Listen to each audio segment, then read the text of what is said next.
Hi guys, আজ আমি পূর্বস্থলীর শীতলা মায়ের পুজো দেখতে যাচ্ছি। তাই নবদ্বীপ স্টেশন থেকে বের হয়ে এই পূর্বস্থলীতে পৌঁছেছি। পূর্বস্থলীতে মায়ের পুজো দিতে বিশাল লাইন, দেখো লাইনের মধ্যে দাঁড়িয়ে আছি। বিশাল লাইন পড়েছে, কমসে কম 1 কিলোমিটার দূরে থেকে লাইন পড়েছে। তা লাইনের মধ্যে দেখতে দাঁড়িয়েছে এই দুপুরবেলা দেখতেই পাচ্ছ। তারপরে এসে মন্দিরে পুজো দিলাম। এই পুজো দিয়ে দেখতেই পাচ্ছ মন্দির প্রাঙ্গণ দেখাচ্ছি, কত ভিড় লোক হলো।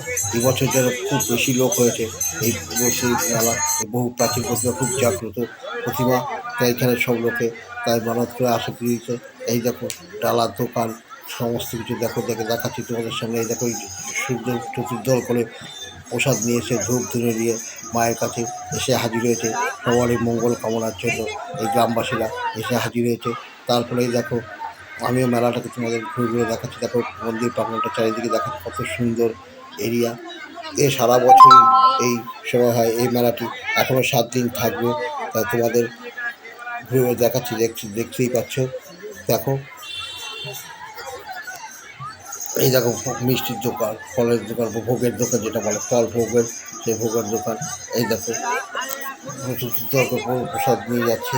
তারপরে এলাম মেলার মধ্যে দেখো মেলার প্রাঙ্গণটা ঘুরে বেড়াচ্ছি, খুব আনন্দ লাগলো ঘুরে।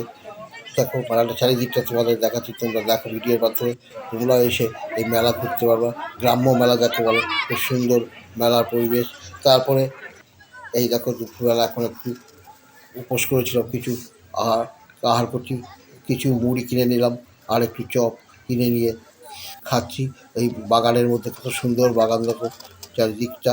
তারপরে এলাম স্টেশনে এসে দেখি দেখো কত বড় একটা রাম ছাগল নিয়ে যাচ্ছে মায়ের এখানে বলি দেবে বলে। এই দেখো নিয়ে যাচ্ছে, দেখতেই পাচ্ছ তোমরা ভিডিওর মাধ্যমে। তোমরা দেখো এই দেখো ঢাক ঢোল বাজিয়ে যাচ্ছে। ভিডিওটা এখানেই শেষ করলাম, আর এখানে রাখছি।